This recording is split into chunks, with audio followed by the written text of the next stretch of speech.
Hi, my name is Benjymations, and this is what I look like. No, I'm not Ricky Bearwick, nor this Indian guy or whatever. I'm just Benjymations, you know, Benji. So I've been doing this for 2.5 years, and I got 1,000 subs. But you know, if you see this face right here, this isn't the first time for me at all doing this, because I've been showing myself a lot for the past few years now, and I kept refusing to not quit at any moment now about becoming a YouTuber, right? So for some reason I decided to just become faceless for a little short period of time, but now that we made it at 1,000 subs so far, here I am. So you might not see my face a lot in my videos, but you can on my brand new channel, Benjymations. Now, on the Benjymations channel, I don't know what to make right now, but you can just check out some of the videos I'm about to upload on that channel, but I'm not sure what to establish besides Storytime animations or video essays on the Benjymations channel, right? But yeah, that's all I have to say for now. Thank you so much for 1,000 subs. I cannot possibly imagine how far we've come, but now that we made it, I'm very grateful for all of your support. Like, seriously. Oh, one more thing.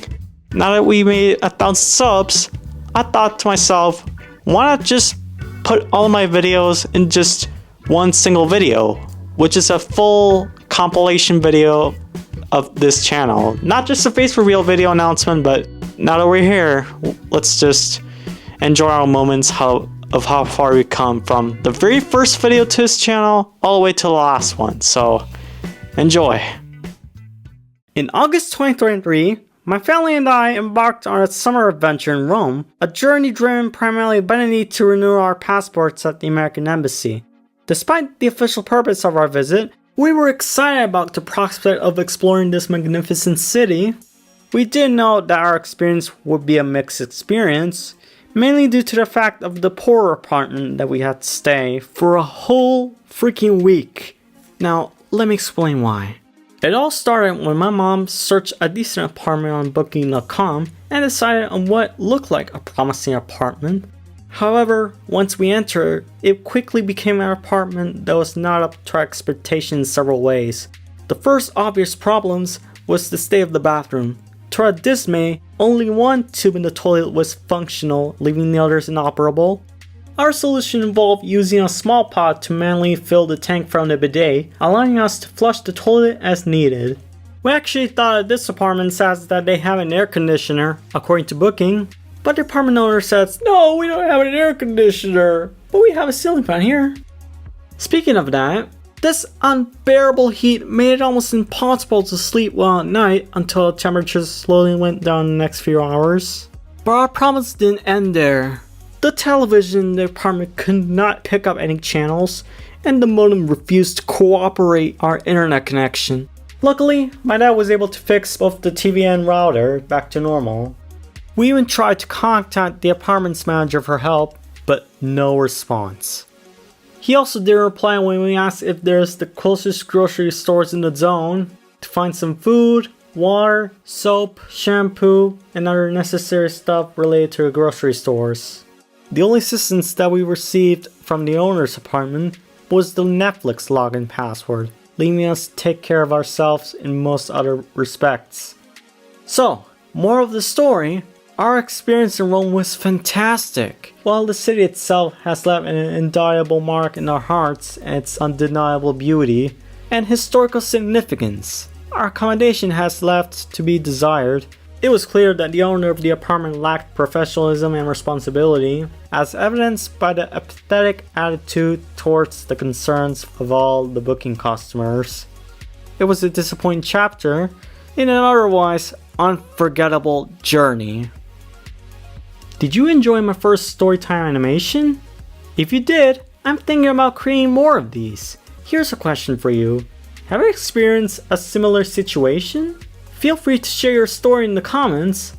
Thank you for watching, and stay tuned for more exciting content in the future.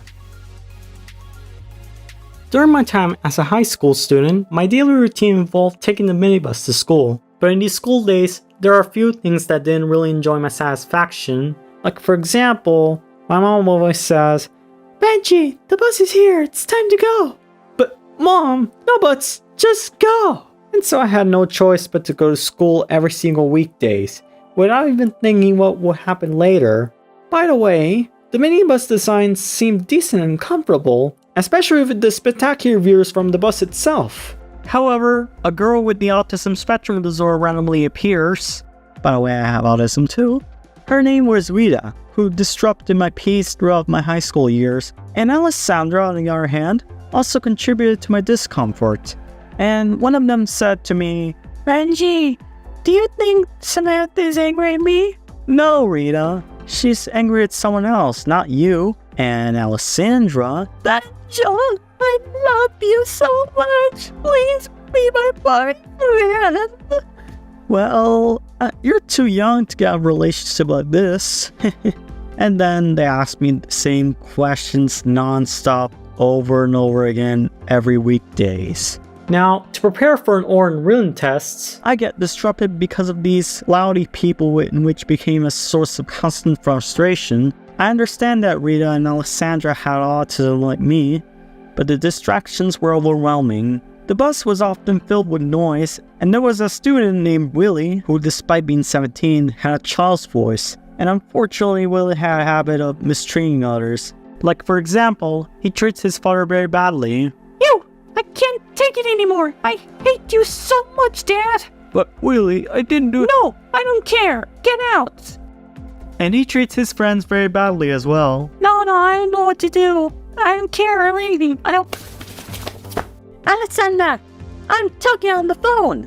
I mean, I couldn't help but to feel sorry for her, despite the annoyance she caused me. And so, what was the solution? To study from peace? My app brought Pearl noise cancellation, of course, which allowed me to concentrate on these work skills better, without having to be annoyed by those lolly people. Now, if you're planning to go somewhere else, remember to be cautious about your actions. And this video will shed light on some of the drawbacks I encountered during my summer vacation experiences. Nowadays, we usually visit online stores like Amazon.com. We search things that we like, add to cart, pay, and wait until the postman arrives at home a couple of days later. Finally, you try the product you ordered, and well, not everything is considered to be real sometimes. It may be a scam within these articles in here. By the way, I'd like to introduce my friend Destin here. Hello. So tell me, buddy, how do you react if you didn't receive anything I've been waiting for? I'd be pretty angry, considering the fact that I've been wanting this for ages, and now it's a complete disappointment. It would completely break my heart. But I would eventually get over it. I also bought my newest Amazon product to try out the latest power bank at 100 watts to boost my computer, which is nice by the way, to use for traveling or work purposes only, also that. But the day that's finally arrived in my house, it felt like it wasn't that heavy, it was actually light. As a result, there was no power bank at all. I was doomed and reacted very badly when that happened. And so what did we do after all?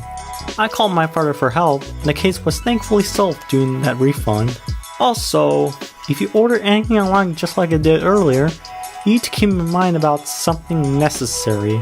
Instead of wasting any money for no reason, otherwise you'll be broke, dang, you will think about it and try to think about something very valuable that you really like or desire so far. Another example of buying anything online also counts on eBay. Right after I got my iPod Nano 5th generation back in 2019, it still works fine even for today, but I have to charge it every single time I use it due to its own integration. And another thing you should keep in mind about ordering online from Amazon or any other online stores, always keep your eyes up to get the package instead of just waiting for a period of time.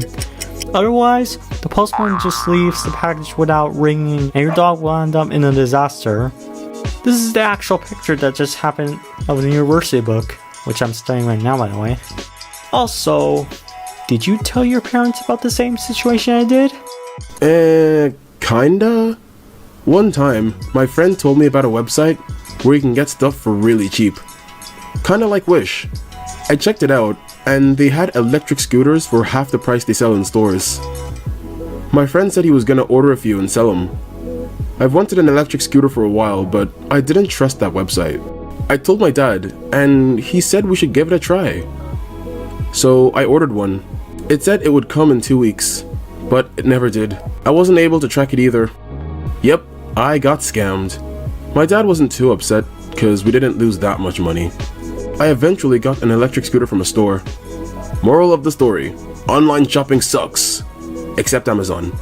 And be patient and save out some money to buy anything online for necessary use only, no matter what the product is good or not. And I would like to thank That's Still Doodles for being in this video. You're welcome. It is always my honor with you. Now, speaking of which, I was also doomed regarding first school bus, and this storytime video will explain why I suffer from that school. Oh. Back in 2018, I was in an apartment with all these nice people, as you can see, including myself. And when I look at the door, she looked very happy, and her name is Nancy. She is a Benji and Fede, the Italian music group lover, who has her own Instagram, and I tried to follow her as a friend. But however, she tends to make hundreds or even thousands of accounts without even saving her own password at all. It was a frustration I couldn't contact with her anymore. After a year of meeting Nancy, we went on some great adventures with the same group of autistic people, going on the river, or even at the beach. And dang, I heard a temper tantrum just because she didn't get what she wants. Are you alright, kid? Anyway, today's special guest is Orban Shirt. Hey, what's up? So Orban, why there are so many high schoolers being on a couple? I can't speak for everyone, obviously, but I'm guessing that for those of us who are still in high school, the idea of being in a relationship is pretty appealing. It's around this time that many start experiencing intense, legitimate attraction to other people, after all, to form lasting romantic relationships because you truly desire them. And like a lot of things in adolescence, at least from personal experience, feelings like these come very fast and very strongly for the first time. It can be hard to just keep yourself from searching for something to satisfy that desire, and so many people just go ahead and look for it. Several months after the COVID-19 pandemic lockdown, we wore masks and got a horse riding experience. Nancy was there too, and look at that, she's enjoying her horse ride. Well, for me, it was a nightmare. I am not too good on riding horses. Whoa! Horsey, please don't go fast! This is why you shouldn't ride a horse in the first place. お前はもう死んでいる。何? Thankfully, I was able to escape from them in 2022. Also, me and my dad were heading to the Asperger community event until this girl named Ludovica wrote me a message for some reason. Therefore, she just called me, and I found out that she was Nancy's best friend, and so I decided to enter into the video call. Hey girls. Oh, Benji, thank you for joining us in the call. How are you? I'm doing fine. What about you? We're doing the same. Thanks for asking. So, what do you think about the horse riding? Let's just say that I'm not that capable of controlling a horse. All I can say is, I'm just like a cowboy from the far west. Oh, well, Ben, you will be fine, don't worry. I guess you're right.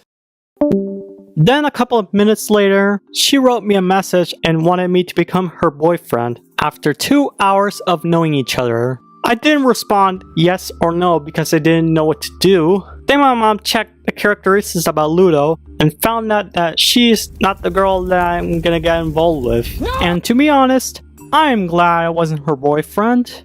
And how do you feel like being single? It's fine, I guess. I do want to be in a relationship with someone, of course, but just not now because I don't exactly trust myself to be responsible enough with that yet. It's a wish that I do hold, and it does feel a little lonely at times, but I'll share a tip that worked for me and hopefully will work for those in the audience in a similar situation. Don't bottle it up. Go get a diary or something. That's what I did. And don't think too much about it. Even if you really, really want it, it's always best to let these things come to you naturally. Try Try to enrich your life with other things. Do what makes you happy. Having something in your life that you care for and cherish tends to be pretty good at increasing your chances with someone. Several months later, I had so many issues about trying to find a girlfriend, and so I decided to go on Nancy's house and talk to her. However, me and Nancy didn't know what to do in her house. What are we gonna do today? I don't know. What about you? I don't know either. But hey, how are you feeling today? I feel that I'm very lonely and I couldn't find a perfect girl for me. It's hard to be single, but one day I will eventually find a good partner. Oh, sorry about that. That was the moment where Nancy really felt bad for me about being single, and so she had an obvious idea from her. Listen, Benji, do you like me as a friend or something else? I like you, as long as I try to be nice in any kind of way. And so we got engaged since January 25th, 2022. Everything went fine. We went into the cinemas, we had so many dinner dates, and of course, we had fun about the horse ride, despite that I hated it. It was one of my happiest days of my life. Until I was at school doing some film project lessons, and Nancy sent me some messages that says, "Honey, will you be at my sister's birthday party tomorrow at 8 o'clock? I replied, "No, I'm so sorry. Around that time, I have my English written test today. Maybe next time?" She got a little bit insisted that says, "Oh, come on. You will skip school and come over to see me?" I'll show her. What the? Benji, you're not allowed to use the phone at school. Sorry. Wait, teacher. It's not what you think. Oh, no.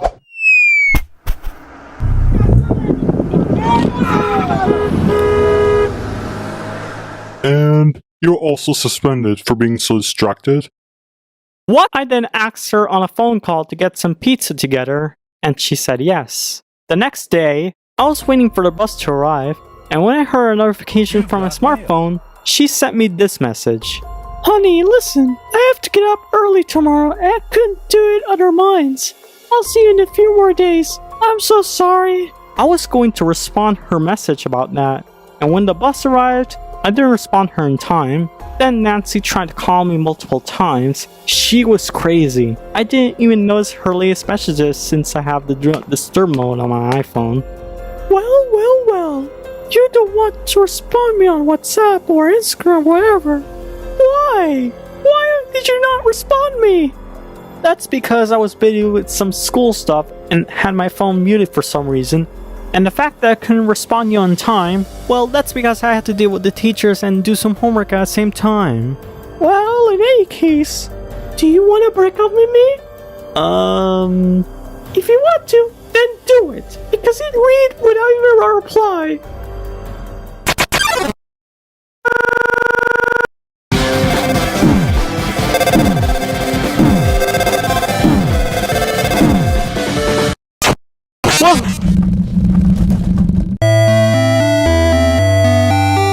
As I kept focusing on other things, she did nothing but to keep asking me why we aren't getting along with each other anymore. And Nancy insisted on this with me very much. I mean, I can't do this anymore. I need some peace and stay out of the way from her. Let me do it for you. Thanks, buddy.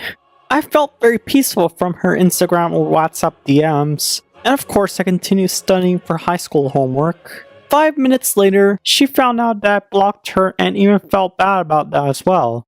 I mean, it's not fair that she didn't want me to talk to her in person, not for messages, so we could clarify better. But she doesn't want to give me a chance. The first day we went out, she cried just because she didn't want to go out alone with me. She necessarily wanted her brother and sister so bad to not just be alone with me in any other dating locations. But it isn't my problem. It was her mental problem, which I feel so bad anyway, who didn't have any therapy lessons in a serious way just like I did several years ago. Also, what will you do if you eventually date with your partner? I'm not sure, actually. I like to keep my options pretty open, so my ideas about what I would do in the future are kind of vague. I would like it if my partner was cuddly, could keep up with my incessant rambles, be generally supportive, all that kind of stuff. Maybe we could travel together, or be nice and cozy at home, or talk for hours about whatever comes to mind. Yeah, that would be nice. In the meantime, we were tired of being a couple. I eventually explained why I wasn't ready enough for a couple relationship. Nazi, listen, I want to break up with you. Oh, well, what are you gonna say to yourself, huh? I'm sorry that you got upset very easily because I blocked you for stalking me. Well, alright. Apology accepted. I guess we should meet up again. No, wait, I mean, I'm sorry that you got upset very easily, that you got nothing to do better in life. Yes! It worked! #1 victory royal.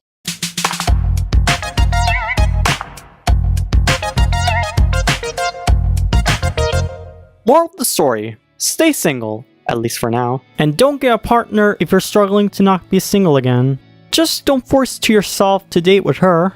Instead, try to tell a joke or some funny stories with her, make her laugh until she feels like staying with you and with your own soul for eternity. Phew! This video took me 3 months to finish it, but it was worth it. I know, I haven't posted anything for a long time because I had to deal with university exams and dedicating a job to get my work experience, in which I eventually did. Hopefully I can have more time to create more animations like this one for you. And if you had the same situation I said in this video, what is the most important thing that you enjoy with or without your partner? Let me know in the comments below. And I would like to thank Orban's shirt for being in this video. You're welcome, Benji. So glad to be here. You too, man. Check out his channel if you want. He makes good quality animations and they're all great.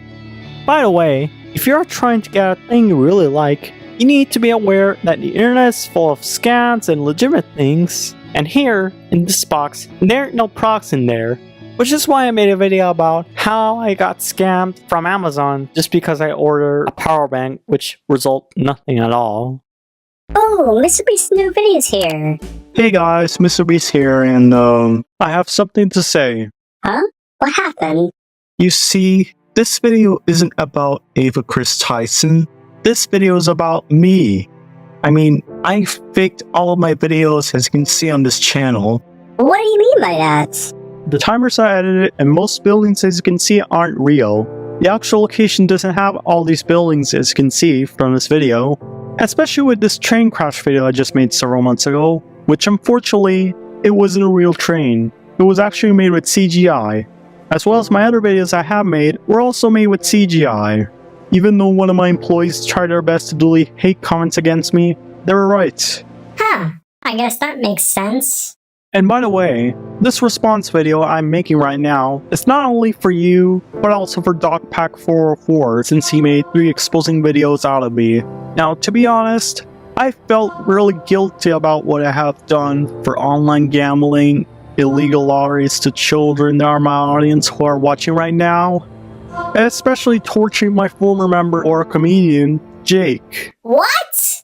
So, to all my fans, Jake, and especially DocPack404, since he wanted me to make this video, if you're all watching this, I'm so sorry for everything.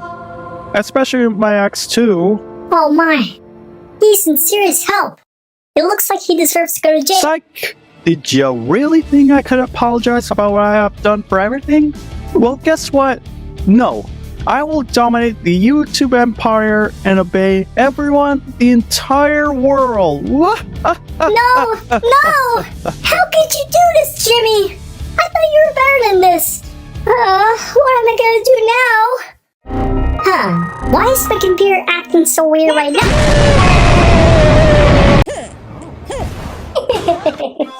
This is funny. Hey bro, Mom says that your screen time's up. Bro, I don't care what Mom says. I want to stay here in my room instead. But you're gonna stay here for ages. Shut up, bro. Nobody cares about you. Listen up, bro. I want to say something to you. What do you want? During my youth, I enjoyed spending quality time with friends and family. At that time, I didn't have access to cell phones like the one you have today. And what did you do back then? I used to play Nintendo DS games, one of which is still my all-favorite activity I have ever done in my life. And I encourage you to limit your time spent watching mindless content and make that most of your life engaging in activities with your loved ones. These experiences will undoubtedly leave a positive and lasting impact on you, and I'm pretty sure you're gonna... What a great brother I have right now. Oh boy! Apple just released the new iPhone 16 Pro Max, and I wonder how much it costs. Oh, never mind. Another year, another iPhone. During the event, Tim Cook enthusiastically greeted everyone with a "Good morning" and discusses the evolution of the iPhone since its launch in 2007. While the iPhone design has been consistently improving, the rising prices have made it less accessible to many people.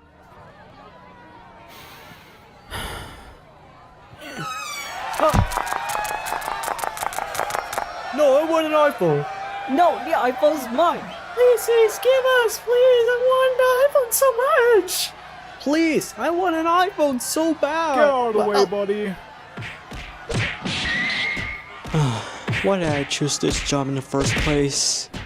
In my view, the iPhone is an excellent device, but its cost can be a barrier, especially since I already own the iPhone 15 Pro Max, which meets my needs perfectly fine.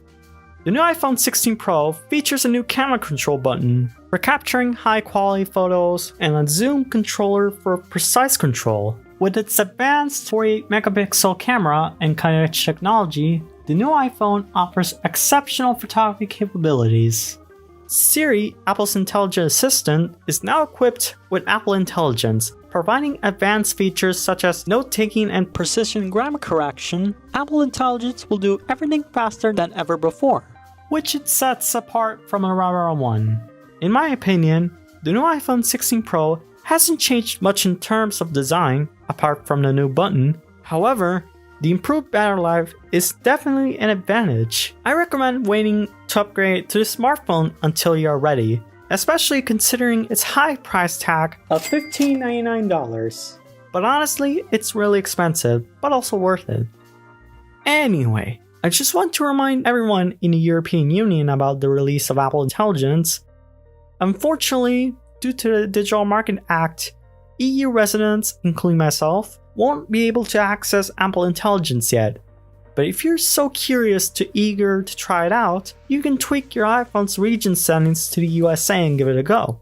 Oh, and I totally forgot to mention that the 4K recording feature also includes a super cool slow motion option of up to 120 frames per second. It's perfect to create stunning high quality videos, thanks to the iPhone's 818 Pro chip. This feature works like a charm. On top of that, there's an awesome audio mix feature that lets you tweak how voices surround in your videos, and a voice memo MP3 editor that's perfect for reducing background noise when reducing your music. These are both must-haves for any singers out there looking to record their own tracks. And I think that's all I have to say about the complete thoughts about the new iPhone 16 Pro. And if you enjoyed this video, make sure to subscribe to this channel, and be sure to check out my other video to see one of the amazing animations I've been working so far. See you next time!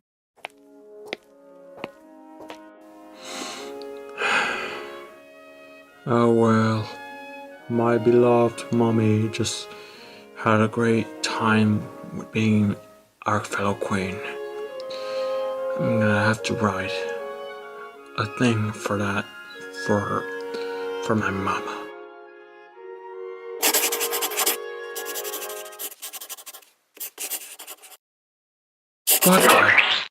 Oh god, I hate this bloody thing of that pen. I'm so dirty. I can't take this anymore. What about the other pen? Hope that will work. No, please.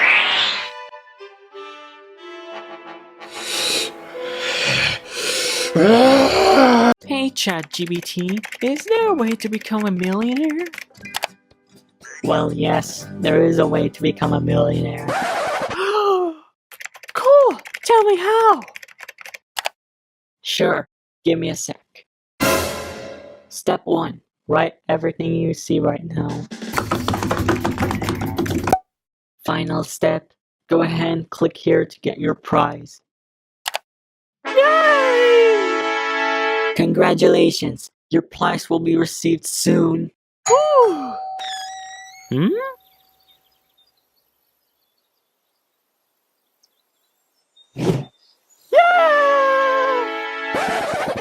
Uh-oh.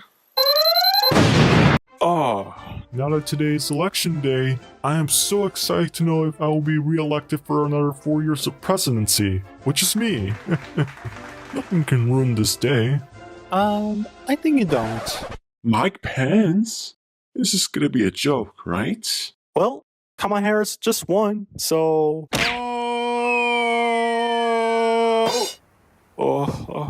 Where am I? But Mexico? Hola, Trump. No, please, stop, no! Let's see if there's some good news today. Huh? I have to accept cookies? No thanks. What the? I said no. Why? No. No, no. You know what?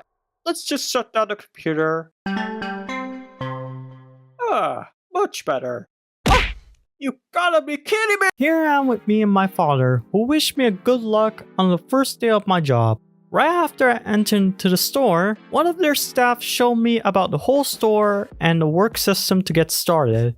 I didn't know that this kind of work experience was harder than I had ever imagined. You must be flexible, improve your time management, and most importantly, be productive. Because time is money, and money is time.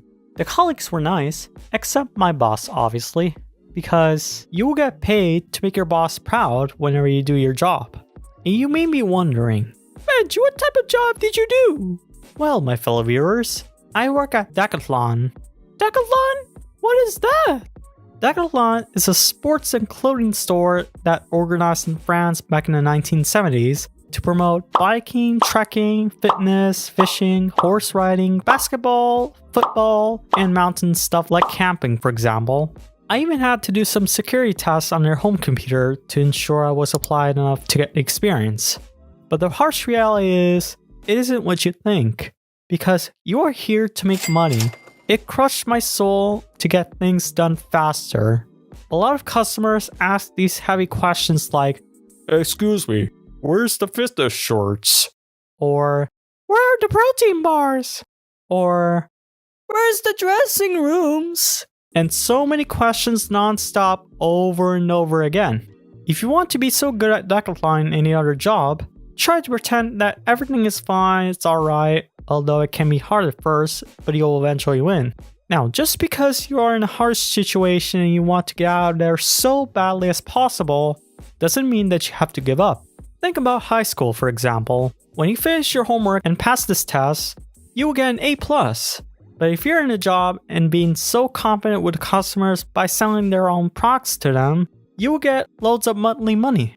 Improving your social skills is very crucial and important for your own life. Because whenever you do, always believe in yourself. That's what I did. And don't get me wrong, many of the customers asked me where the bathroom was. I guided them, and they thanked me after that. I also like printing the price tags from the business phone, and I was able to gain a skill level of my experience. The best part of my work experience was that I met a lot of American customers, and I was able to help them fix their problems. My boss and colleagues were very impressed on how I speak well in English, because not gonna lie, they sound like... This was the first reaction, shock. Dang, it was a very tough journey about being at Decathlon. And if I eventually find another job, hopefully the easiest one, I might have to think twice before doing so. And remember, don't set your expectations too high regarding your first job or any other job. For that matter, Every job has its challenges, but each experience is a stepping stone, a chance to learn more about yourself, your strengths, and your weaknesses. You will never know what will happen unless you figure it out by yourself. Do you like the experience? Go for it. Do you want a brighter future? Go for it. Do you want an easy life and never have a miserable life ever again? Just go for it. Don't you dare give up your dreams whenever you feel this way. It gives you more discipline to make your family proud of you. And do not stress too much if you think you cannot do it, because you will always win hard things for a brighter future. But all I can say is, I feel so proud of myself for working at Decathlon for 6 months straight. Because if I hadn't succeeded or gotten fired in the first few months, my life could have been miserable. Alright, this video took a lot of time. I had so many busy moments during college times, and because I didn't make any new animations on this channel for a few months, there is a reason why I had to get a lot of time to finish this video. And I have a question for you. What was your first work experience that you had? Let me know in the comments section below. I also had to face another difficult moment several years ago, which is why my first girlfriend used to be kind and then turned into a stalker that I had suffered for 3 months. Alright, see you next time. The Nintendo Switch 2 is here. The design is completely different from its predecessor. But I have a question for you. Are you excited to get a Nintendo Switch 2 this year? If so, watch this video till the end, because you will know exactly what we just saw from a Nintendo Switch 2 announcement video. Back in 2016, Nintendo created the first Nintendo Switch, and it sure did become the #1 thing at the time. A lot of people liked it, and so do I. At least better than the Wii U and 3DS, because it felt really comfortable for them. But nowadays, there has been some changes, because the Nintendo Switch successor came into place in 2025, which is this year. And all I gotta say is, the Nintendo Switch 2 design is slightly different than what we have expected so far. As you can see from the trailer, the display got bigger and now has 2 USB-C ports, and the Joy-Con controllers got better and added more buttons, in which allows you to have a better experience than the predecessor. Not only they improved the gaming console, but they have improved the docking station to connect the console and the TV. Of course, on the trailer itself, has its own sneak peek for the upcoming Mario Kart 9 game, in which the game itself will be expected to be released soon this year. Speaking of games, may sure have its own pros, but sometimes we have the cons. When it comes to game cartridges of the Switch, there's one that you can play both of the Nintendo Switches. On the other hand, there's an exclusive and only compatible Nintendo Switch 2 game cartridge for that. So Nintendo Switch 1 users, you may have to wait until you have enough money before you get your hands dirty to buy a Nintendo Switch 2 cartridge and console for that. Anyway, the Nintendo Switch 2's design made some small changes, not too much. A bunch of new ports were added, and just like the Steam Deck, it is worth the investment for that. If you think it isn't worth the investment, what do you think about the Nintendo Switch 2? And what type of features could have been added in the first place? Drop down your thoughts in the comments. By the way, I'd rather stick with my current Nintendo Switch OLED and spend more time on that till it gets discontinued just like they did on the Wii U and 3DS. So, thank you for watching and have a great day. I love this one. Hey everyone, this is your elected president here, and I have an announcement to make. Oh, great. Another Donald Trump livestream. Today, TikTok will be banned for good. Wait, what?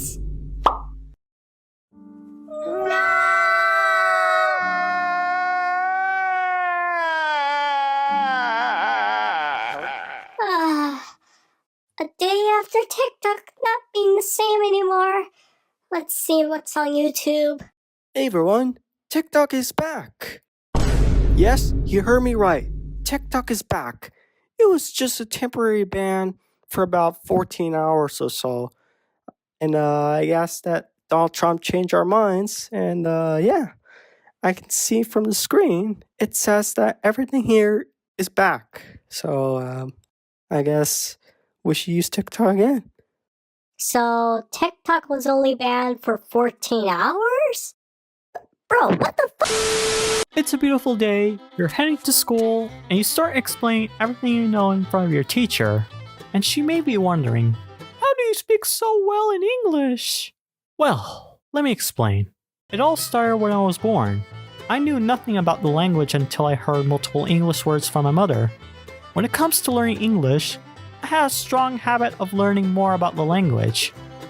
As you all know, I'm Italian American, and my mother and sister are also Italian American.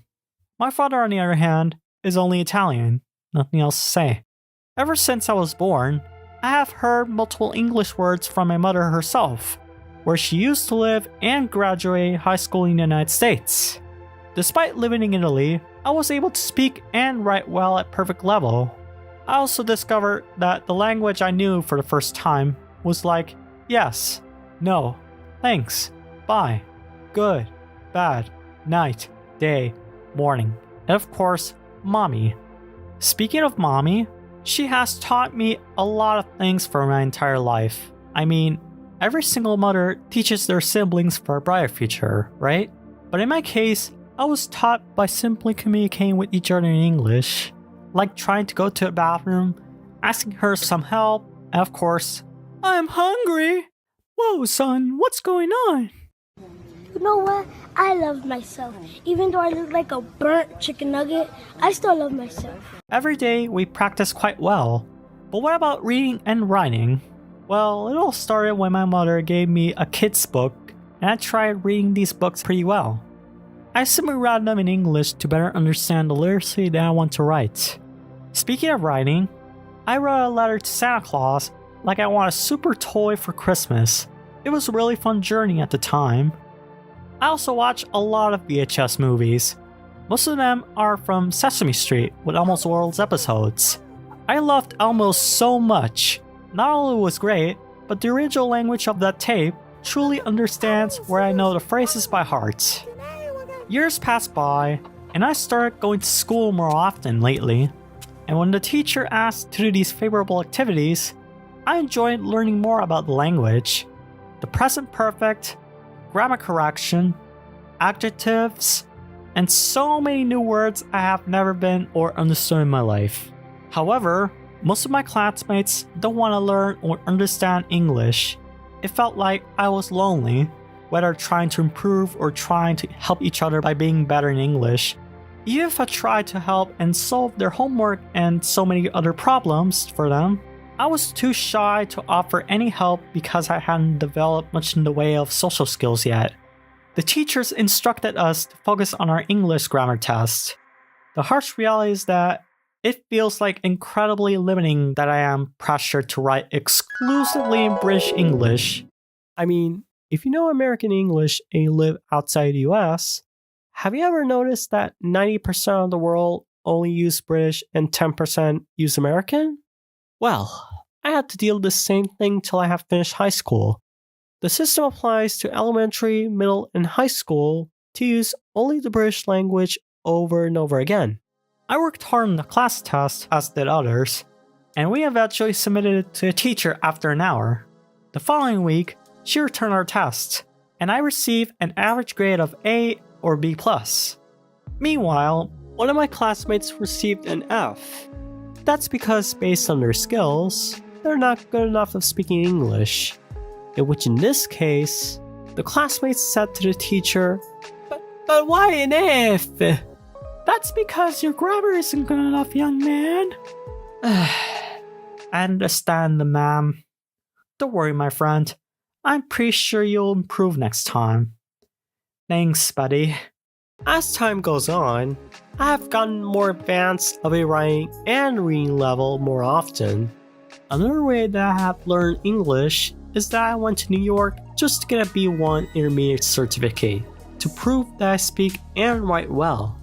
Because not only can it help me understand better, but it will also help me to communicate with more people with the same language like a professional person. Others will continue to be lazy about not learning anything about it and spend more time watching brainrot content. Mom says that your screen time's up. Bro, I don't care what Mom says. I want to stay here in my room instead.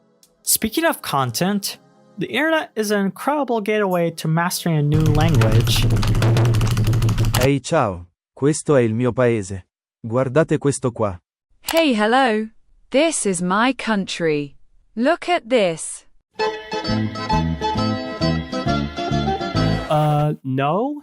I'm not that type of Italian chef that only knows their jester, pizza, pasta, or whatever. As someone who is Italian American, I definitely know their cultures on both countries. But anyway, I didn't use Duolingo, I didn't use Google Translate, and I didn't even use ChatGPT to learn the language. Instead, I have used YouTube.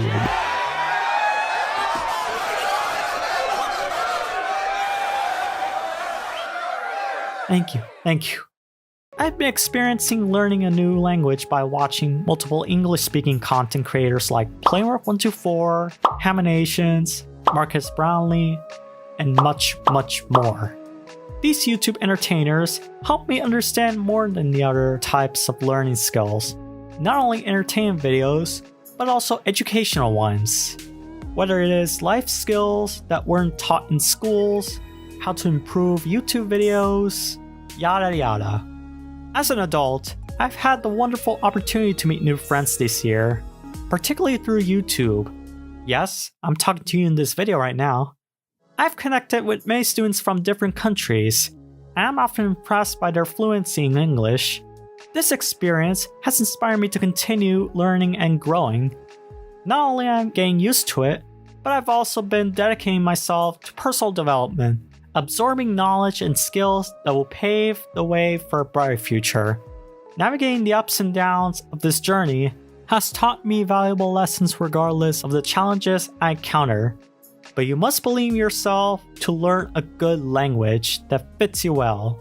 Because if I had been born somewhere else and lived with my parents from a different country, I would have been lost. And there you have it, guys. I've had lots of difficult moments with college more often, but hey, at least I was able to finish this video already. Whew, finally. But I have a question for you. If you live in another country, what was your first language of your life? And how is your English level doing? I would love to get your answers in the comments below. I also had another difficult moment of my first job a year ago, which is why I made a Storytime animation on this. Otherwise, thank you for watching, like, subscribe, and I'll see you guys next time. Have you ever wondered why so many talented artists and animators like you or me struggle to get noticed on YouTube? Well, you might ask this question to yourself more often. But what if I told you that you are not the only one who is seeing this issue? So in this video, I'll break down why YouTube has become such a challenging place for artists and animators. Oh god, another generic video that everyone is doing the same old thing. Let's watch something else. And hold up! Don't click off the video just yet. I know it has been around 30 seconds of the video, and you decide to not watch it just because it feels boring to you? Jeez, you have less attention span, don't you? That's because I love watching big YouTubers that have loud noises, fast-paced edits, and people who talk very fast to feel myself satisfied! Well, in this case, at least listen to this message before you judge anything on this video. Okay. Back in the good old days, there was a lot of fun. A lot of art and animations were really popular online. There was a lot of Storytime animators that we currently know today. For example, Leon One's Out is one of the most beloved Storytime animators. Even to this day, he's still active and still creates his own Storytime animations. The same thing goes to Haminations, Jaden Animations, Infamous Swoosh, Illymation, you name it. Now, as for the current ones, I have seen quite a lot of animators who are particularly new on YouTube. As for myself, I always wanted to become a YouTube animator like them. But according to my subscriber and view count, the YouTube dream of mine is very far away, like it's out of reach. I mean, if this video blows up, thank you, whoever you're still around onto watching this video. But then, something happened. Story Booth came into place, where instead of sharing their own stories, it shares other people's stories. It was fine at first, but it slowly started to rise these fake Storytime channels. Some of them are true, but some of them are not. Are not all. God dang it! Now let's take a look at this fake Storytime channel. For example, is it really true that this girl has 10 kids at age 18? Or even worse, his dad's a human cannibal! Oh my god, no! YouTube wasn't the same playground for artists and animators as it used to be. YouTube animators struggled to keep up with the passion alive. What once was popular for artists, now it feels like a climbing up the mountain.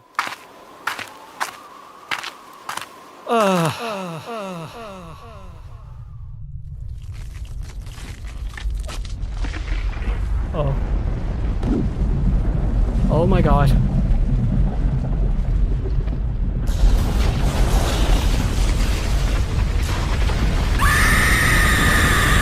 So in order to maintain this authentical Storytime animation community alive, they have to first of all improve their storytelling, in which that's what we want to improve, right? And in order to create one of their first animations, they usually do frame by frame.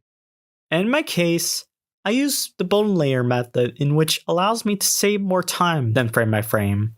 Now, as for the art style, most people do it in their ugly style compared to the beautiful ones. But Benji, why are there so many people who like the ugly style instead of the beautiful one? I mean, what's the point of it all? You see, the ugly art style do so well because it is very simple to draw and easy to understand the viewers compared to the super beautiful ones. In which in this case, you can tell that not everyone deserves so many views just because the art style is beautiful, while most people prefer the ugly style, because that's entertainment, folks, right? I mean, that's the whole reality, unfortunately. But if you feel like you want to make these type of videos with your own art style of any kind, you gotta keep going. No matter how perfect or interesting it will be, you will still become one of the most successful animators one day. Now, you may be wondering, Benji, what about big animators who do have their team like the Amazing, Let Me Explain Studios, or Brody Animates?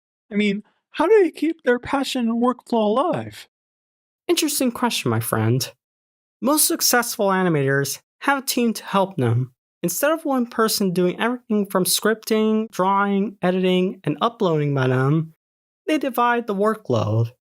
This allows them to produce high-quality content way faster than they just did in their first years of YouTube. I have seen lots of sketches, stick figures, basic characters, or even a clip studio paint character pose. They simplify their art style in order for them to maintain the consistent uploads that they work so far. Now let's talk about low effort content. YouTube is flooded with content that is simple, relatable, and quick to make. Some creators upload entertainment videos that only takes 20 minutes by focusing on storytelling and a few frames of animation. For animators, the process is different. Animation takes a lot of time, every frame, every detail, every movement and effort in order to complete their hard work. Even minimalistic styles still require some planning and execution. That's why most animators turn these techniques like PNG personas, stick figures with the white backgrounds. While these can help speed up the production, they still need to work faster in order to make your content more interesting and appealing for your own audience. So, what can you do? Well, you can still succeed as an animator on YouTube. The key is to keep out your creative passion alive while you face the platform's changes. Don't be boring. Bring your energy, humor, and creativity to your videos. Add some energetic music. Add some funny moments with your script. And add some unexpected moments during your video editing like this one. Even if your animation's simple, your personality and storytelling are truly important for being a YouTuber. You can make it shine. Experiment with formats. Try different types of content. Mix storytime animations with tutorials, parodies, or even short skits. These type of strategies keeps your channel fresh and exciting. Embrace feedback. Listen to your audience. Constructive criticism can help you grow and improve. Your viewers want to know how much progress you'll truly be good at. Finally, be consistent. Consistency matters so much. I have been trying to be consistent whenever I upload the videos on this channel, every week or even months to keep this channel active as possible. Even if you only upload once a month, stick to a schedule over time. Your dedication will pay off. You have been dedicating your heart and soul to start out as a new animator like you. But remember, every animator started small. The more you develop your art, animation, and storytelling skills, the more likely you're going to stand out. Don't forget to take care of yourself. Burnout is real, and your health matters so much than just being focused on social media like YouTube. But if you want to work so hard, it's better off to actually work for YouTube instead of consuming YouTube. This allows you to stay active and improve your hard work over time. Don't stop creating. Yes, YouTube is challenging sometimes, but your passion for animation can still thrive. Keep experimenting, stay consistent, and never stop learning. If you made it so far, I'd love to know, what was your first animation project? What inspired you to start drawing? Share your thoughts in the comments. And while you're here, check out some of my other animations, because here I have lots of stories to explain. If you find this video interesting, consider to put a like and subscribe. Otherwise, thank you for watching, and I'll see you next time.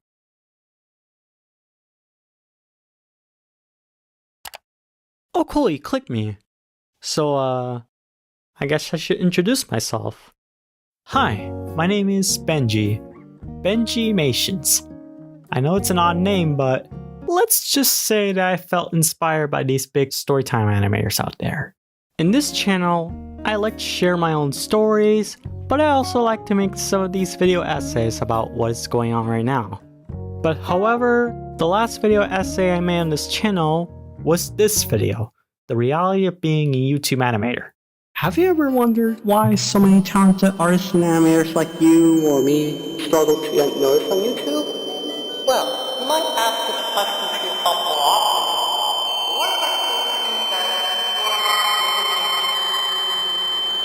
often. Okay, that's enough. It only got over 2,000 views, but still the content wasn't good enough about the animation style in general. And man, I have been struggling a lot about improving my animation and storytelling skills for quite a while now. And I really want to make more money before I even graduate college and get a 9-to-5 job like most people do. Which is something that's boring, and I don't want that to happen. So yeah, I'm going to post these videos weekly instead of a month, because if I truly want to make it, I have to be consistent. So that way, I need to make sure that the videos are better than the last ones. But if you like this type of video, can you subscribe? Subscribe, please? Okay, bye. Back in 2011, I got my Nintendo 3DS for the very first time for Christmas. And oh boy, I was so obsessed with it. I loved playing every single games from there. Whenever I bring my 3DS outside, I was obsessed with Street Pass, that you bring your Nintendo 3DS at some shopping mall, or park, or even at the airport, and some other person connects to you wirelessly from another one. Automatically, the Nintendo 3DS itself will show a green light. As a result, you have received more points from new people over and over again. When it comes to multiplayer, I had a lot of fun about playing games with other people from all over the world, even wirelessly with 3 people in front of me. Another thing that was obsessed with 3DS was Miiverse. Well, actually, Miiverse was only compatible for Wii U, until they added for the 3DS later on. I posted several posts from there. However, I got banned numerous times because I didn't know that certain posts could violate the user's policy, which is not good. Sure, I was unbanned, right? But several months later, Nintendo has decided to shut down Miiverse for good. If anything has happened to you on Miiverse and you also got banned, please let me know in the comments. Over the years, I've become obsessed with the 3DS camera app, which allows you to take photos and videos directly from your consoles. In fact, I made several stop-motion animations of WALL-E, so please have a look at them.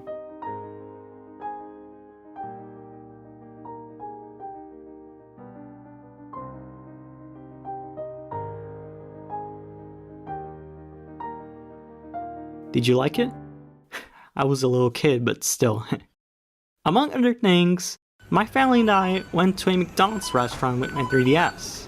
Every time we went there, I was obsessed with the so-called Nintendo Zone. It allows every single 3DS user to get new updates and informations directly from Nintendo. But every time I tried out these features before they were discontinued, it was one of the coolest experiences I've ever had. Before I moved on to Instagram, YouTube, TikTok, whatever. Yes, I love playing games, but what about art and creativity? Well, viewers, the short answer is Flipnote Studio! Before the 3DS of that year, I also played with the DSi. And in addition to video games, I was obsessed with animations. However, I didn't know how to upload these Flipnotes on Flipnote Antenna or save them to the SD card, but only on the internal memory card. Because surprise surprise, I was a little kid and didn't know anything better. But I ended up making new ones because I have a second channel called Benji's Flipnotes, in which you should check it out one of my animations because I made several of them daily. Thanks to Raxty Flipnote, Zane Little, and several other Flipnote animators to this time, because those guys gave me an inspiration to keep going with those stuff. So yeah, I played several games, Animal Crossing, Nintendogs, Super Mario 3D Land, Luigi's Mansion 2, you name it. But when I was around 9 to 13 years old, I discovered the YouTube gaming community, which in this case, it inspired me to become one of these famous gamers at the time, or at least that's what I thought. For example, Markiplier, Chatronic, those were the kings of the YouTube gaming. Since then, I created one of my first YouTube channels at around 2014 to 15, and I never thought to get any attention from them, in which some of them actually supported me, but most of them, people never cared about my videos because, again, I was a little kid and then I got insulted several times. But I made this video in Italian called The Wonderful Head of Steve. It's basically a video where I try this Max that I bought in an electronics store. Since I was addicted to Minecraft, and hell even to this day, why not try it out and see what the viewers think? The answer? Not really, because in the following months, someone made a YouTube video and people made fun of me. But that's another story for my future video if you guys are interested in talking about it. In any case, the 3DS and DSi's were one of my favorite consoles of all time that I played so far. But I have a question for you. Do you still own a Nintendo 3DS or a DSi? And what type of games did you play it so far? Please let me know in the comments. And if you enjoyed this video, can you subscribe? Please? You feel bored right now, so you decide to grab your phone and go onto YouTube. Then you'll notice that there are so many videos that expresses negativity and problems. So you decide to click on it, and you're gonna watch the whole video for a long period of time. But you ask yourself, why is this stuff so normalized? And what if I told you that you're not the only one who has asked these similar questions like this one? And before we get into that, what is internet drama? Internet drama is an interesting genre that expresses negativity towards the problematic of the users, TV shows, companies, and many other things. Many users have been obsessed with this topic, and they have tried to make the same old formula over and over again. But there's a darker side. Many people are angry at how much negativity is immersed in, even though YouTube loves it. Wait a minute. The algorithm loves it? Yep, YouTube loves it, unfortunately. Because what YouTube matters is the watch time, and the more watch time you get, the popular it gets. The algorithm rewards creators who express their negative and honest opinions about anything. The algorithm doesn't care about the positive aspects on how you view yourself, how you celebrate your graduation, or how you won the lottery from the lottery ticket. No. It only cares about how much time a user has spent on watching a video. And every time a user creates a dramatic video, people slowly watch it, liking, commenting, subscribing, and clicking the bell of the creator, and the video slowly starts to gain attention as the views increase. But if there's so much drama online, then why is it so normalized? Well, the short answer is, people just stick around and get used to it to the very end. You see, as the topic becomes popularized, people will stick onto it. As the creator uploads any internet drama video, it gets thousands if not millions of views as the creator itself gets noticed very slowly. However, if the internet drama video has some negative thoughts, so many people are emotional. And so the more people are angry, the fewer people are happy.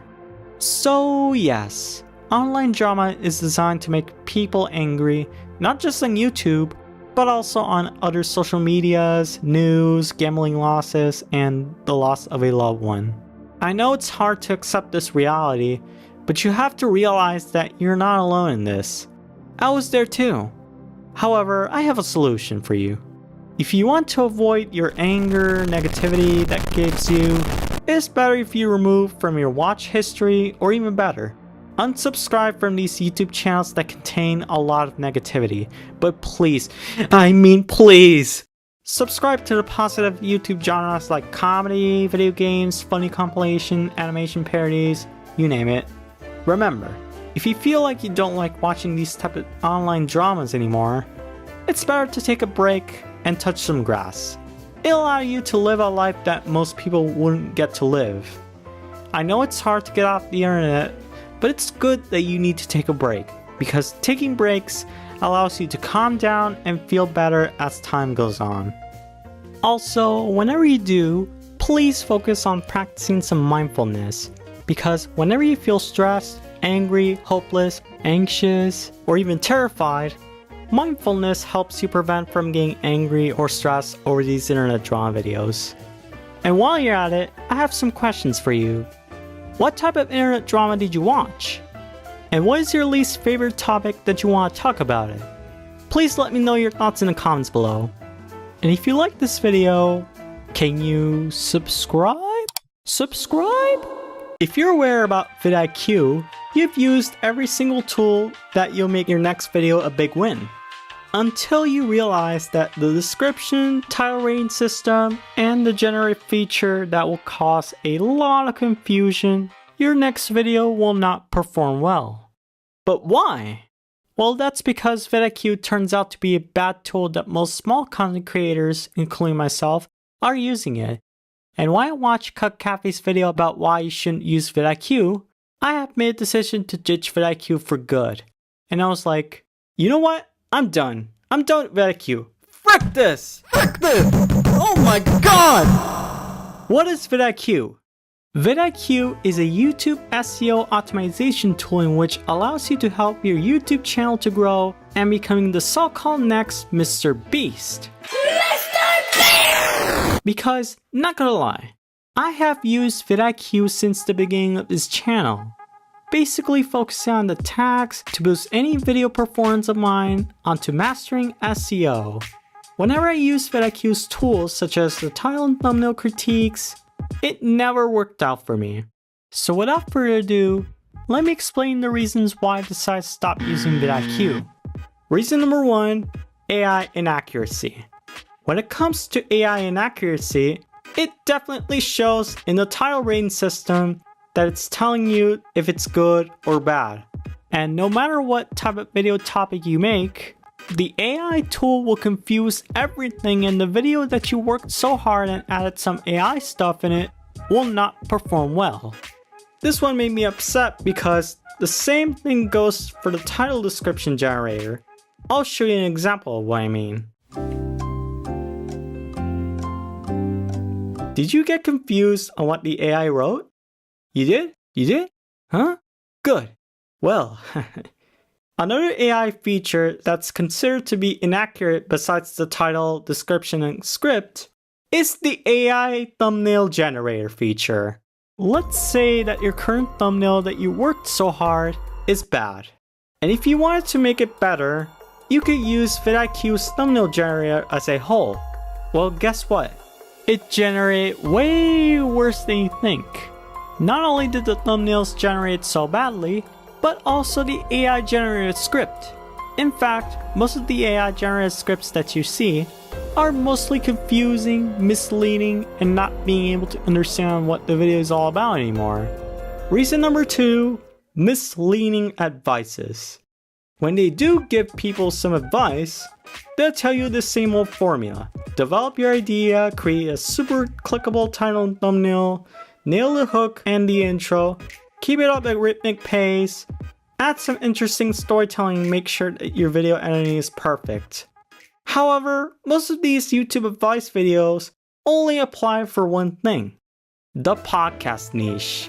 Basically, people talking in front of the microphone. Spoiler, the podcast niche is still popular to this day. And they share some interesting stories about how did he do it and how can I do it too. Although I was able to gain some knowledge about understanding the YouTube algorithm, VidIQ themselves still make the same old information over and over again.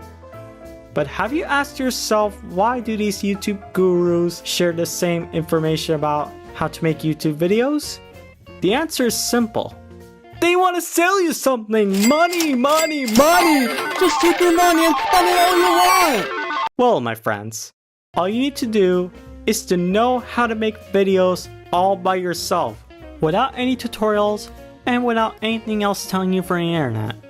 I know it's hard to accept this kind of reality, but what matters the most is to try by doing what works out for you. Otherwise, you will never succeed if you don't change now. Reason number 3, it's a waste of time. Finally, after understanding what really works for yourself, you've realized that all of these YouTube advice channels out there are mostly useless, unappealing, and most importantly, they don't want to talk about the YouTube animation stuff. And so most of them apply for real-life based videos like talking in front of the camera, which in my case, I'm talking in front of the microphone instead. How about this? If you want to make these YouTube videos on your own, why not start by making your first video and keep going? Anyways, that's all I have to say. Don't use VidIQ nor TubeBuddy. Just use your brain and your mentor to actually succeed on YouTube. And always learn what you love and dream. High risk, high reward. Am I right? Let's see which type of tier list video will be.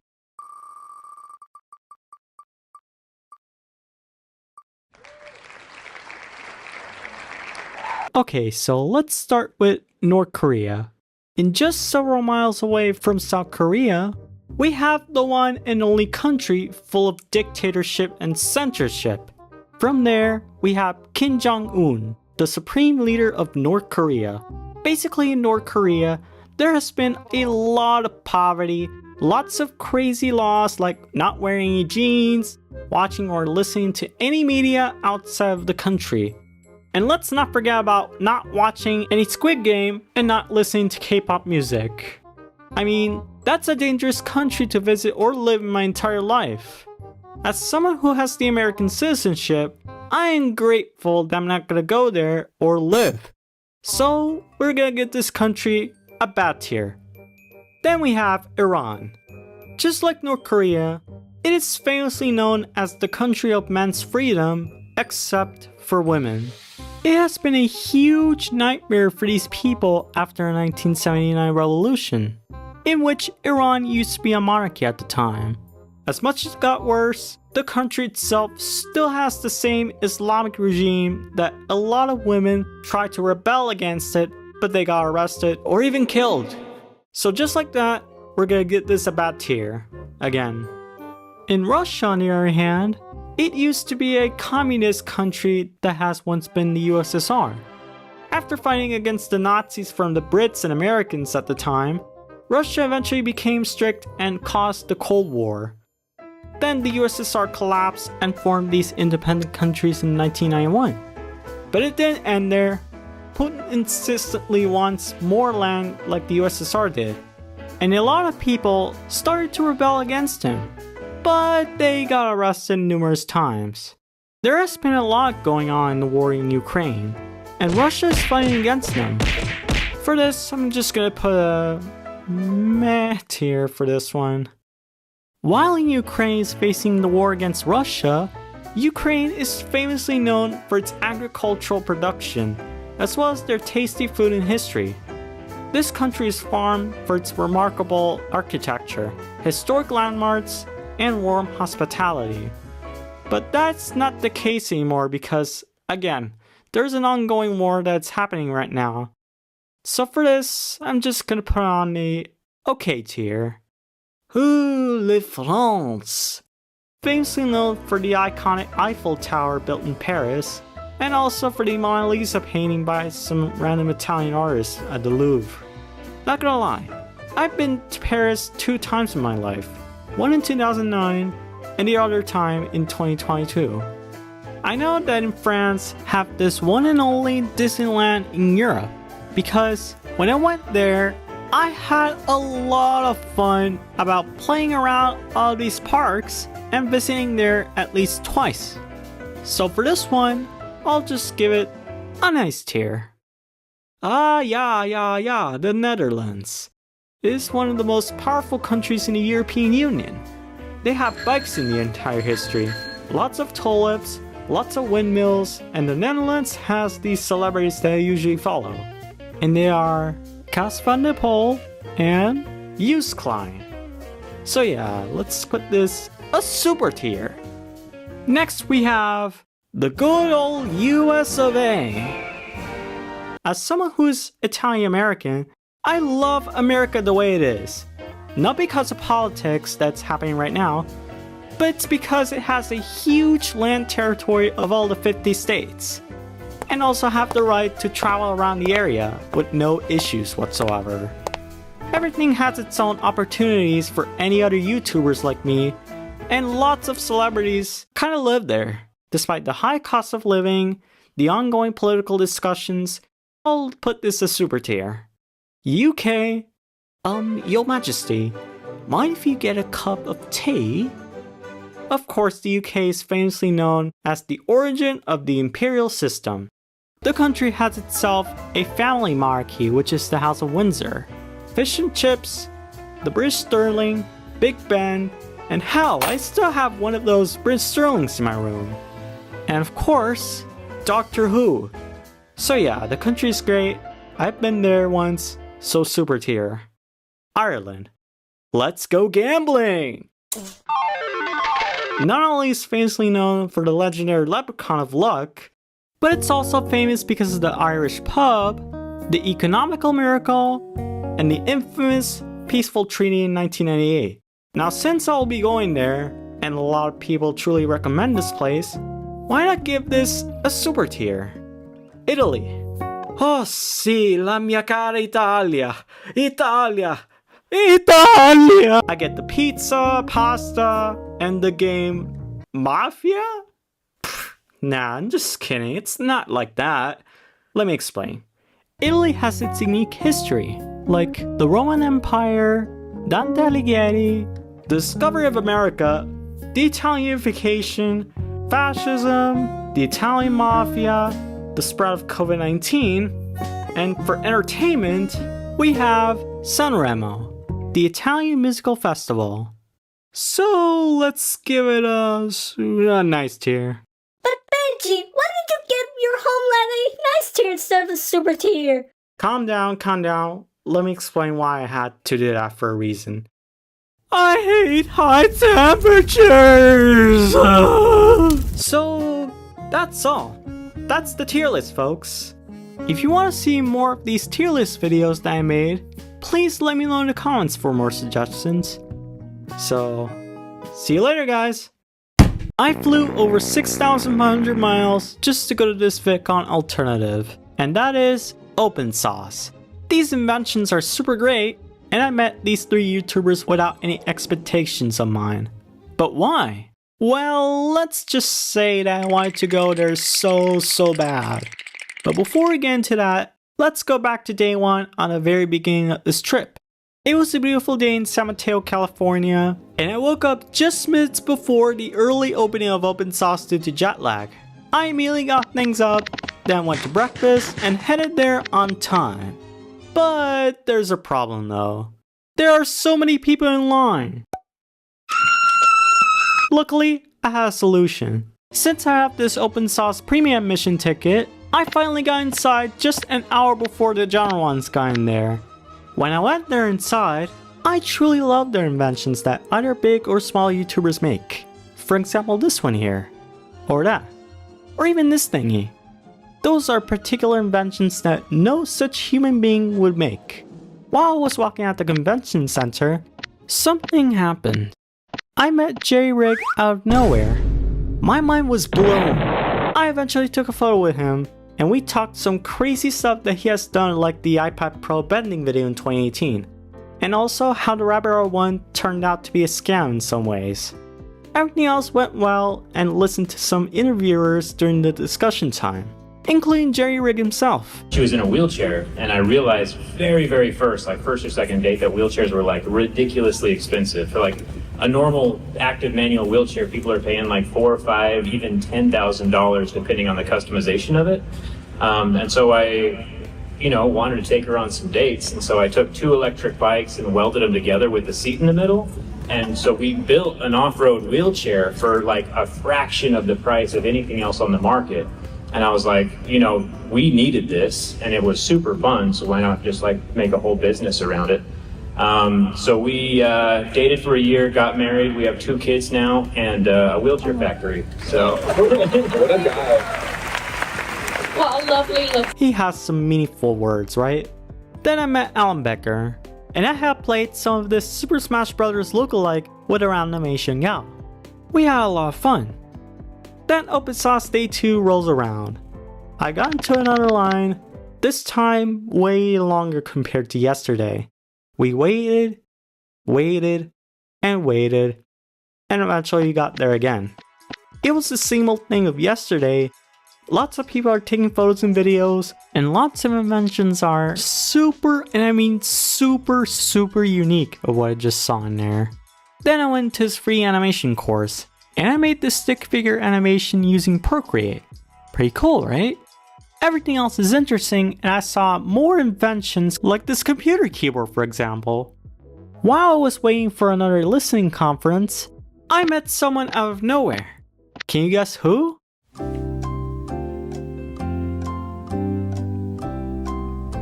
That's right, it's illymation. Alyssa? Oh hi, how are you? Hey Ellie, I never expected to meet you out of nowhere. Yeah, I know, out of nowhere. We then got her signature and took a photo with us. We talked about something related about the future of Storytime animation. And I told her that I was inspired with one of them, including herself. I showed up my YouTube channel, and she was so impressed about the art style and content overall. And man, this type of moment we'll never forget in my lifetime. Everything else went well, and I actually headed to the main conference that all of these Storytime animators are also there. Hello, Opensauce! How are we doing? Alright, so in case anybody here doesn't know who you are, we're gonna go ahead and go do some quick introductions. My name's Rebecca Parham, Let Me Explain Studios. I am what they call a Storytime animator. My name is Alyssa. I have the channel Illymation, and same, I do the Storytime videos, and I like to cover the good, bad, and the ugly and weird parts of growing up and what we can learn now that we're older. And the best thing about becoming a YouTube animator, Alyssa said this. My channel blew up unexpectedly when I was in my senior year of college, and I dropped out of college. I called my parents and I was like, guys, you're not gonna believe this. You can make money on YouTube. And so I dropped out of my final year of college to do YouTube, and it worked out. So thank you for making it work. While I'm about to finish my senior year of college, it's best up to finish it all instead of dropping out like Alyssa did. But if you're about to graduate pretty soon, well, my friend, you gotta keep going. Then shortly after, I got a chance to meet real engineering in real life. A YouTuber who makes these type of videos about how spaceship and various scientific stuff works. Which unfortunately, I personally don't really know in the first place. He talked about how he got through his space engineering journey and how his YouTube channel skyrocketed like crazy. We greeted him, and then I left his VidCon alternative for the time being. More of the story. Always go outside and meet one of your favorite content creators in real life that you'll truly care enough. Because if you want to go to any alternate VidCon in the month of July instead of June, then Opensauce is the perfect place for you to invest your time on. Well, at least if you're gonna make it to Opensauce 2026. As always, stay safe, and by the way, Mama's getting sued! Oh my god! Huh? Oh, hey there. My name is Benjymations. And no, this is not any first video that you see on YouTube. This is the only video that has an actual background compared to the usual white backgrounds that you mostly see. In this channel, I mostly do storytime animations, video essays, and many more. And you know, these YouTubers right here like Dion Wanzhou, Jade Animations, Illymation, and Haminations inspire me to create this kind of content in the first place. Now, I know, I already made this kind of introduction video just a few months ago, and surprise, that one did pretty well. Except for one thing, the retention rate. You see this tiny dip here? That apparently people decide to click off or skip the video scene because of this ear ring sound effect. Which in this case, they didn't really get them satisfied. And you know, I totally understand where you're coming from. You see, I have been trying to put my heart and soul to make these animations with quality over quantity. And for years, I have been trying to become recognized as a storytime animator and trying to get this channel monetized as fast as possible. Like, can you look at this join date for example? I have been doing this for exactly 2 years. 2 years! And yet, I have been practicing myself to the video editing style, voiceovers, and making these super and most clickable titles and thumbnails as possible. And no matter how hard I try, it still doesn't want to get this channel monetized, god dang it! Well, what was I saying? Oh yeah. So please expect me to see these kind of videos that I already mentioned before. Because if I truly love doing these type of animations, my goal for this channel is to simply entertain you and also trying to help some people to spread awareness about their difficult situations that they're currently facing. And if you made this video all the way to the end, thanks by the way, make sure to click this playlist here, or even here. Otherwise, please subscribe. Thank you and bye-bye. Back in late August, my family and I went to Ireland just to discover some of its history. Because right after we arrived in Cork Airport, something unexpected happened. My sister's luggage was damaged. In fact, my parents were really upset about it, so they reported to Lufthansa for the luggage damage that happened during the flight. Then my parents rented a Skoda car for the entire 9 days, and it was a good looking car when we settled in. But there was a problem. My dad started to have some of his difficult issues about driving from the left side. He went insane because he never drove his own car from the left side before. And for some reason, my dad turned the car from the right side and he almost collided with the other car. Poor guy. Then we eventually arrived to this hotel in Cove. It was a good looking hotel. Like, can you imagine having this kind of view like this? And also, would you look at this beautiful church and also check the time? Pretty bizarre, right? Fast forward to day 2, we went to the Fire Island Zoo. It's not just any other zoo, it's a huge garden full of giraffes, ducks, monkeys, and also these red pandas. Aww. Hold on, little panda. Don't attack me. Don't attack me! Despite everything, it was worth visiting. And most importantly, this zoo offered this wheel thingy and gave us the wonders of the Irish panoramic view. Pretty amazing, huh? On day 3, we finally went to Cork. But we didn't just visit the actual city of Cork, but we also visited this college right here. This is the University of College of Cork, or UCC for short. From there, I was surprised about this college with this beautiful garden right here. I was like, whoa, it's so beautiful. It's way better than my current college in Italy. Sorry about that. In general, this college was overall amazing. We had a lot of fun. But guess what? We were able to go on a tour of that college for free. And most importantly, a lot of people also get married. And who knows, maybe I'll study there. Or not. The next day, we went to Waterford just to visit this crystal factory. And nope, crystal doesn't mean like diamonds like you get on Minecraft. Yes! I finally got more diamonds! Aw, man. This crystal factory is basically the production of glass. Kinda like the ceramic factory. And this is how they do it. When that cup is removed, it gets smashed in the box next to the name. Artists in the barrel wait for our next.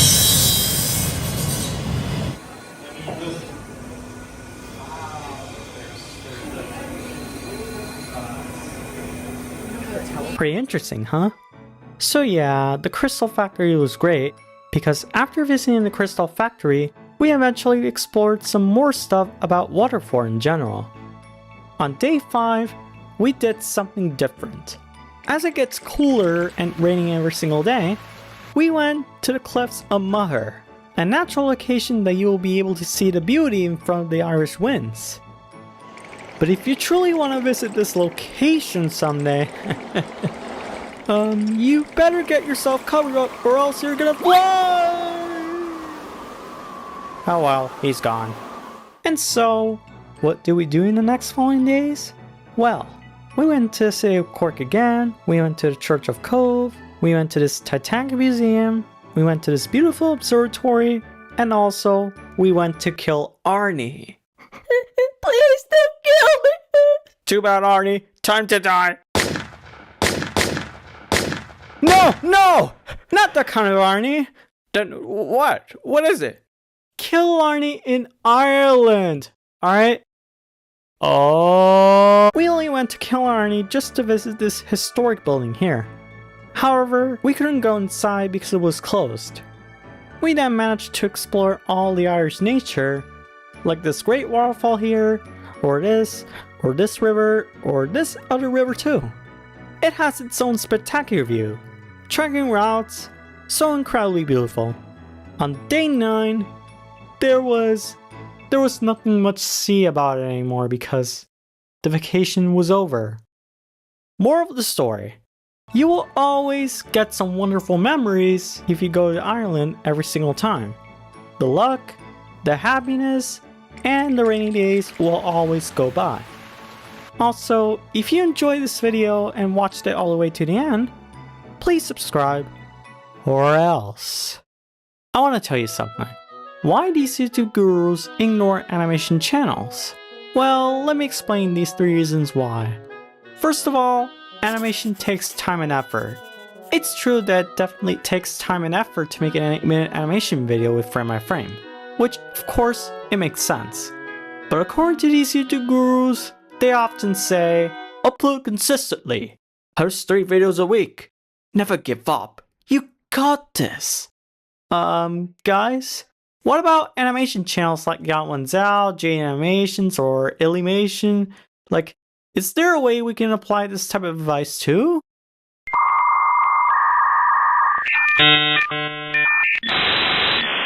But why am I saying this? On one fact, this type of strategy works well if you make real-life based content such as self-diary videos, vlogs, yapping on camera, super easy edit that you talk yourself on camera of course, and also the YouTube education itself. On the false side on the other hand, a lot of people struggle a lot, like making a faceless YouTube channel and only focus on a 2D animated character on a 2D video animation. Like, uploading 3 videos a week on that type of genre feels so impossible, right? For example, the Opensauce uploads consistently at around 1 to 3 months per upload.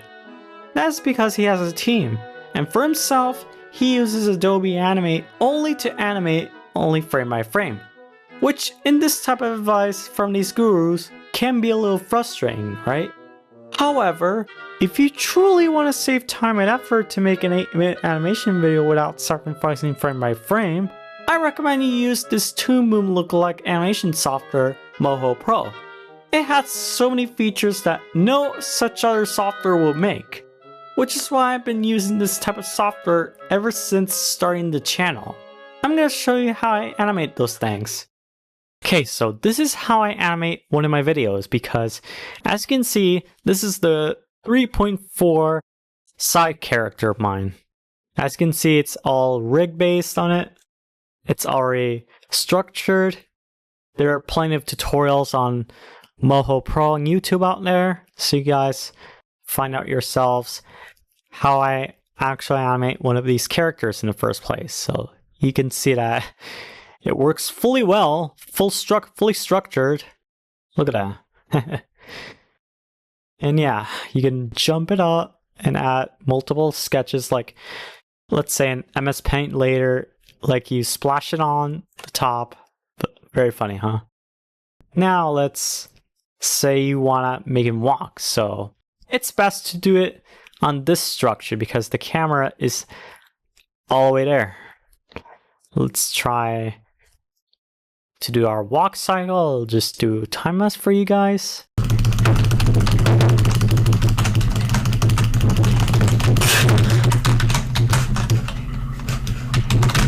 Right, so this is the result of a walking cycle character on this side. Yeah, I tried my best, but look at that. It saves you a lot of time. It only took me like a minute to animate this entire scene.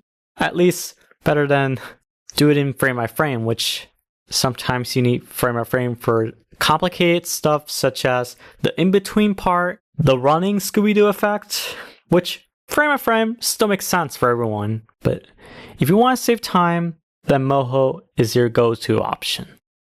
But anyways, if you're serious about succeeding as a YouTube animator and prove these YouTube gurus wrong, just be consistent and always show up on a great strategy. Work smart, not harder, alright? Second reason, low research volume. Now I know, it sounds dark, right? But unfortunately it's true. According to Google Trends, we want to see which one gets a lot of new audiences. I wonder which type of topic is the highest of all. No, it can't be that! You see, the animation niche is really lower than most of the real-life based content out there. On YouTube, we always get recommended only real-life based content like people talking in front of camera, taking action, interviews, and even music videos. That's why YouTube is famously known as broadcast yourself before it was vanished. But what about people who don't want to show up on camera but use their art persona instead? Well, the thing is, not everyone is actually interested in making storytime animations in the first place, because to them, it feels so complicated than simply just press record and talk to yourself on camera. But as an animator, we just don't get recognized fully enough because, like I said before, the competition is lower compared to real-life based videos out there, which for YouTube, it feels more important than that. But let's just keep up and always show up from these animators out there, including these newbies like myself. Finally, making an animation video requires complicated tools. In the real-life based channels, all you need to do is simply use a video camera, a computer, and a decent editing software. That's it. The YouTube gurus will genuinely appreciate of these requirements. While on animation channels, you need a decent computer, a decent animation software, a decent microphone, a decent video editor, and a decent drawing tablet. Those are the requirements for YouTube animation, which the YouTube gurus won't even say a word about these multiple requirements. But still, it's generally unfair that a lot of small creators gets truly helped by the most while animators didn't get enough help. But if you make an animation video, the YouTube gurus always say the same old thing: do the title and thumbnail first before you do the rest. But the harsh truth is, a lot of these YouTube gurus ignore these animators because they only focus on real life based content only, which I guess that no one else is gonna care about the animation niche anymore. And I hope it's not the case, because I really love enjoying the process about making these type of videos, because making 2D animation is my life! In conclusion, you have plenty of time to make an animation video if you prefer to do this kind of niche. Because the best time to make the volume research higher, getting things done easily, and establishing the right tools and softwares without getting things complicated, the time is right now. Because I'm pretty sure you'll eventually become the next big animator one day if you exactly know what to do and getting things right. So with that said, if you're not alone with this, or if you have the same doubts as I do, please write down in the comments. I truly appreciate telling your story and experience about this type of message that I covered on this video. So thank you all for watching, and as always, stay safe. I like going to school, including math, science, physics, and especially chemistry. So for years, I never liked going to school in the first place. I'm pretty sure all of you are not alone in this. Wait, don't click off, just stay. Since the Industrial Revolution came in the 1800s, school is just nothing but to follow instructions only. Like exactly following the same instructions as factory workers, which sounds very depressing, I know. For example, we are not allowed to speak with everyone, developing our social skills, not doing our favorite passions, and everything else that doesn't match the education system. But if you go to school every single day, all they do is follow your teacher's instructions and nothing else. Sit down! Grab a book! Grab a pen! Solve that problem! Hey teacher, stop talking! And the cycle repeats itself till you turn either 18 or 25 years old of your life, because that's what the system is designed to give up your dreams. But you know what? I have to disagree of what the system is doing in society. Because we all have a lot of interesting passions and hobbies that one day will transform into our dream jobs for the rest of their lives. But yet again, the system doesn't care on how good you are. All they care is if you're capable of doing certain things that you might don't even like. Which is why it's called discipline. Now, another thing that I don't like going to school is their school test. Because ding dong, it's time to solve your maths problem in their tests to see if you listen to the teacher's instructions without even thinking about your hobbies. But after you finish the test, you'll be very, very anxious of what the result's gonna be. Like, if you get a bad grade like F-, well, you're out of luck. But if you get good grades like A+, congrats, you're all set. Well, not quite. Because you then have to listen to a new topic related to another school test that you also don't like, and the cycle repeats itself over and over again. Which is why a lot of these students like myself had enough about this kind of system. I mean, This is 2025. Well, almost 2026, and things should be changed already. But nope, we're still stuck in the industrial age. Speaking of industrial age, the teachers of any subjects also teaches a lot of students the same information over and over again. Kind of like making the same old products over and over again like a factory worker. They don't want to have fun. They just want to be Mr. Serious Guys and get themselves prepared for their boring 9-to-5 jobs for the rest of their lives with no hopes and dreams. But you know, I don't want this type of future for myself, because now that I've learned throughout elementary, middle, and high school, I realized a few things. School just wants you to survive on certain disciplines to become you strong as you get older. Once you enter into a workforce and live on your own, they didn't teach you how to pay the bills, how to pay rent, how to pay taxes after your job's income, how to think critically, how to face failure. You must learn it on your own. But man, I really wish that these life skills should be mandatory in schools and not after graduating college or high school. Because it would have been a lot easier for people if these life skills were actually taught in schools, or else people would have been harder like it is now. But anyways, that's all I have to say. If you're not allowed what I said in this video, it would be nice to leave your story in the comments section. And see you guys later. Hey everyone.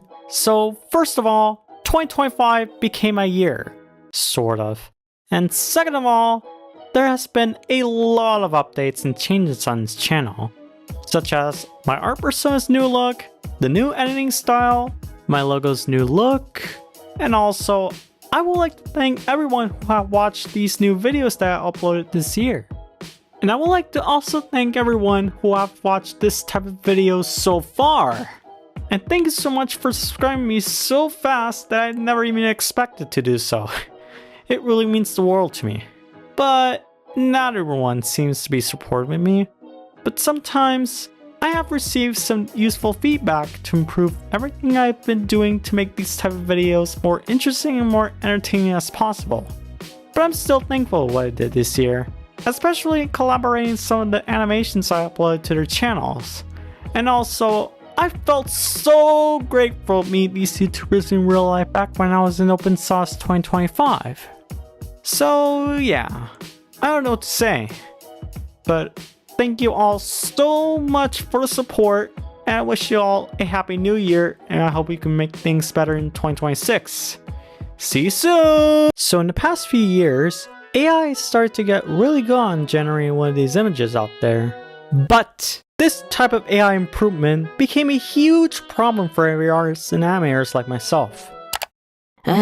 Another generic video. Let's see something better than this. Before AI, a lot of art and animations were always made by human intelligence. Looks great, looks perfect, looks beautiful. They have lots of meanings behind the artwork and a lot of authenticity, right? Until OpenAI's ChatGPT took over the place. Since then, all our art and human creation slowly faded away because of AI. Which is why we as artists and animators are fully against it, god dang it! But why would AI make artists and animators quit just because AI thinks it's doing it better? Well, the short answer is the laziness, of course. And yet, people are being lazy just because they prefer to do their tasks easier and not harder for them. When ChatGPT came out in early 2023 by OpenAI, anyone can simply ask their bot to generate anything with a simple prompt. So let me show you how it works. Alright, so let's say you want to add a prompt like, can you generate an image of a person holding a mouse please? And then the prompt itself accepts the request of generating an image. And look what we have here, a human holding a mouse, like a real photograph. Let's generate another one. Make one with the cartoony version. Now, it's generating once again, takes some time, and after a lot of time to generate it, it looks like this. What the heck is this? That's not even like real art. It's more like AI slapped like the Italian brainwaves, dude! You see what I mean? This is why I never liked AI in the first place. they're so sloppish no matter how many prompts you make. But anyways, now that AI became so popular than ever since ChatGPT's release, a lot of AI platforms started to become so popular every single day. And with Sora 2, it's really easy to make a realistic footage from body cams or doorbells or anything else for the so-called creative content. Which is why a lot of artists and animators strongly disagrees with this type of AI creation, because it will easily believe to a lot of people these Sora 2 videos that look actually real, when in reality it's totally fake. Now, another thing I noticed with Sora 2 is that not only it generates real-life based videos made with AI, but also some animated ones too. Which means that AI is actually replacing human artists and animators. I was like, this is the end. I guess that my hobbies of anime is useless. Why AI? Just why? Well, let's hope that will never happen in the next few years, right? Because if it does, we need to speak up even more that it isn't the best idea to replace humans with AI. Speaking of replacing jobs, the big companies out there like Netflix are slowly changing the roles of animators with AI. You know why? Because they don't care on how amazing you are or how talented you are. No. They're doing this because of the good old money. And when you know it, they are so greedy. Really greedy. In which these big corporations want more money than the people's soul and creativity. Which is not good. Because these people truly enjoy their job when AI is slowly taking their jobs away. Not fair. Not freaking fair! Okay, I think I've talked about enough problems of what AI is currently doing right now. But I think there are some good stuff about AI. It has some interesting useful tools like generating the AI image and then use it as a reference art while you're drawing from your human mind. When you also want to write your own script without wasting so many hours, you can do that too. As long as you don't leave it as it is, because sometimes AI is making some mistakes, you know? Always review for yourself, or better yet, your friend or your mom, to see if your script is suitable with your project. If it doesn't work out for you, just get used to it by actually doing, my friend. Without AI, of course. But anyways, that's it for this video. While everyone is using ChatGPT and these YouTube gurus seems to be helpful with AI that much, there's still one thing that these YouTube gurus seems to forget.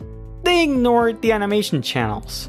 Which is why I made the video titled, Why these YouTube gurus ignore animation channels. Otherwise, thank you for watching and see you later! This sounds a little bit dark, but I was actually cyberbullied. Here's what happened. Back in 2015, I was a little toddler who was going to middle school and whatsoever. I was so frustrated with all the homework I've been dealing with for the so-called middle school exams to enter high school. Of course, I thought it was just a simple run, but spoiler alert, it wasn't enough. However, February 27 came around. I turned 12, and finally I got my first ever smartphone. It was not the iPhone, but I just got this Sony Xperia E3 instead. A decent smartphone where I was able to get some phone calls and WhatsApp text messages working all together. But I never liked Android because my parents had their iPhones except me until 2017. But this Android phone has a lot of Google apps like Google Maps, Hangouts, Google+, and of course, YouTube. It was a great deal that Android has to offer at some point, right? But I still wanted to make good videos so bad that one day I could become the next big YouTuber, right? So I created my YouTube channel and started posting videos on November 2015. And this is what the first video looks like.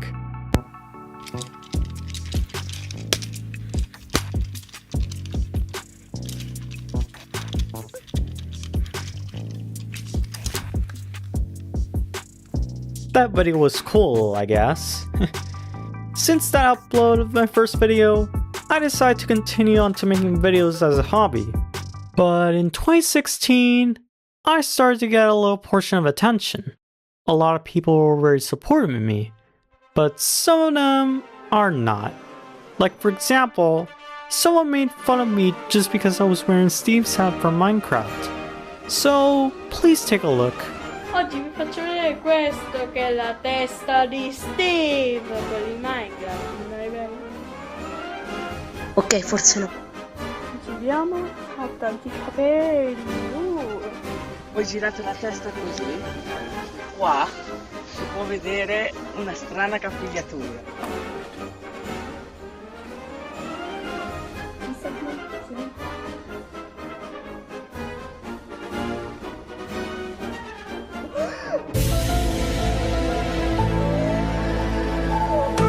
Assai misteriosa.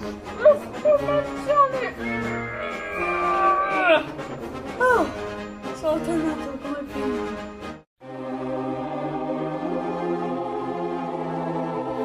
Now, in case you didn't notice, that guy apparently wrote lots of insults with some various Italian memes, and even the moment where this kind of douchebag decided to call child protection services just because people think I'm crazy. Yeah, crazy. Are you okay, kid? Yes, sir. Luckily, that video was eventually taken down by my parents, but the fact that the hater made a YouTube video out of me with some offensive words, I'll never forgive him for what he did to me. Seriously. The months went by, and I kept making videos, day by day, week by week, month by month, and year by year. But on late December 2017, everything started to go wrong. You see, I uploaded a video where I defended a friend of mine who was a victim of cyberbullying, just because she made a Powerpuff Girls style drawing of insulting her hater, and then gets accused by the haters themselves. Now, I had no idea that so many people truly never agreed with me after I made a defensive video out of her, because I just thought that it would be a good idea to make a video about why her haters need to stop bullying her over her drawing. So I posted that video, and the first viewers that saw my video really agreed with me. So I then spent some time with my family, then did some normal hobbies, and then started making videos, and then went to bed. The next day, everything else is fine when I finally woke up. But when I went to YouTube, I got dozens of notifications. What did I get from these notifications? Well, my friends, plenty of insults, baby. Because for some unexpected reason, people started to bombard me with dislikes and lots of negative comments saying, "Stop bashing people's opinions on that user! You know that we can hate her whenever we want, bruh!" And so, I was burned out and got really panicked about it. Because it never really happened to me like that compared to a YouTube video back in 2016. So, I made an obvious decision that every YouTuber gets bombarded with hates and dislikes and insults. Which is taking down a video. Whew, problem solved. Huh? What's that? They re-uploaded the video without my permission? I'm so cooked. From that moment, more haters of mine started to spread like wildfire. Such as offensive words against me, quote-unquote constructive criticism that isn't really a criticism to me, and also, who did this? Who did this? Who did this? I mean, I couldn't handle this type of hate base anymore. I blocked these haters one by one and move on like nothing has ever happened. From December 2017 to around June 2018, it was the worst time I could possibly handle for me. Like, lots of hate spreading against me was a pure nightmare. So, I guess that's pretty much it about why I got bullied in the first place, both the YouTube proof video and also the defensive video that I got lots of hate eventually. But I want to say something. Have you ever been a victim of cyberbullying or just bullying in general? If so, please share your story in the comments below. And one last thing I want to say before I end the video. To all my haters between 2017 to 2018, if you're watching this video, I understand why bashing people's opinions on others is a no-no thing. But that thing happened almost 9 years ago. I changed, and I changed for the better. Also, please subscribe. Pretty please. Yes, as you read from the title and thumbnail, I'm actually Italian American. And to prove you that I'm actually Italian American, I'm gonna speak both English and Italian, so... Se siete Italo-Americani, benvenuti. If you're Italian American, well, welcome! So, it all started when I was born in Catania by an Italian American mother and my Italian dad. Since then, I have dual citizenship, which means that not only I have the right to live, work, and travel in the European Union, but I also have the right to travel, work, and live in the United States as well. But at the moment, I don't think settling in the United States is the best idea as of right now. But despite everything, I had a lot of fun traveling between the old and new worlds without any problems. Another advantage of being half American is that I understand both English and Italian simultaneously. I normally speak both languages with both my family and also my other friends. While for my father and all of my real life friends, I only speak Italian, because I needed to speak their native language so that they could understand me better, which is awesome. But not everything seems awesome, because when I was in elementary, middle, and high school, I was often ignored and considered less interesting by these people.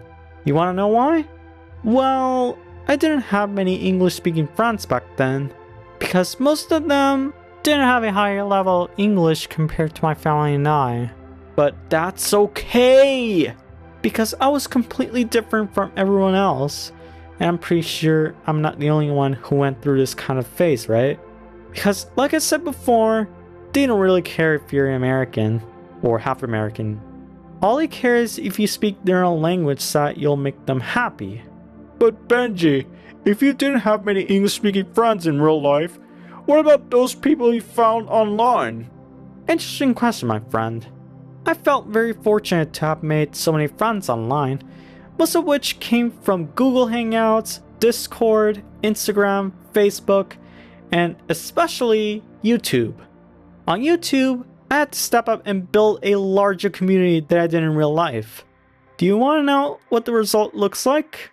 I'm telling you, my friends. The results are phenomenal. I was so lucky and happy to find a more perfect community and getting along with them like a family. Also, I want to tell you something else about all of these benefits. As I mentioned before at the beginning of this video, I have my US passport to go to the United States without problems or restrictions.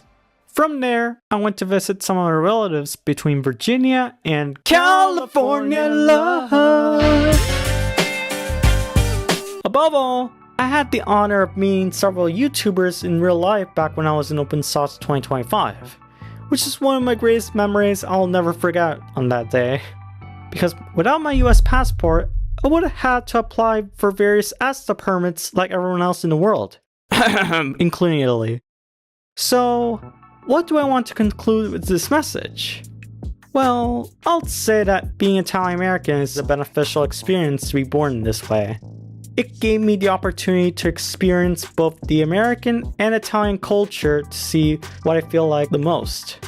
After several identity crises of growing up in Italy as a half American, I feel like more American than Italian now. You know why? Because for instance, I always view from my perspective of what the society is actually doing right now. Like, instead of talking like an Italian man, I always talk to people like it is in the American movies with the Italian dub in it. And it's really funny to hear that in Italy, I'm considered to be American, while in America and everywhere else in the world, I'm Italian. But yeah, overall, I feel so grateful to meet one of my friends out there. And also, I got a lot better at understanding the English language over time. Speaking of that, I highly recommend you want to check this video out, because if you want to know how I speak, write, and understand with the English language, you'll exactly see what I actually mean. I wonder what's on the analytics. Oh my god, 1 million views on that video? But then, how much money did I make on this specific video? 10 grand? But how many subs did I get so far? Yes! It's been 3 years and I finally got that many subscribers within a short period of time! 5 minutes later. Mom! Dad!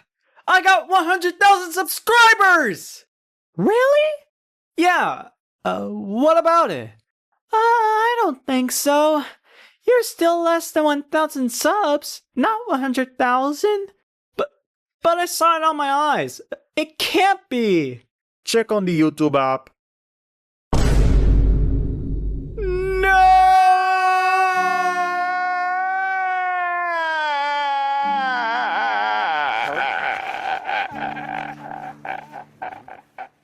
I got you!